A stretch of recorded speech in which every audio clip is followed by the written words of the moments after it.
lar, pelo seu irmão de pastoral, de comunidade. Alguns estão machucados pelo marido incompreensível. Alguns estão machucados pelo filho desobediente, pela esposa teimosa. Qual é a dor que você traz, que dói demais no seu peito e que você gostaria de colocar sobre o altar do Senhor?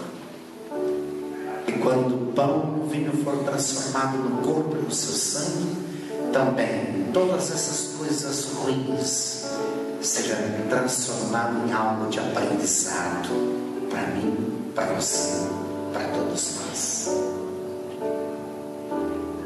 Hoje é o coração de Jesus, é o coração. Hoje celebramos Pedro e Paulo, e nós já veremos já um pouquinho sobre a figura desses dois apóstolos que deixaram de ser tocados por esse coração e se renderam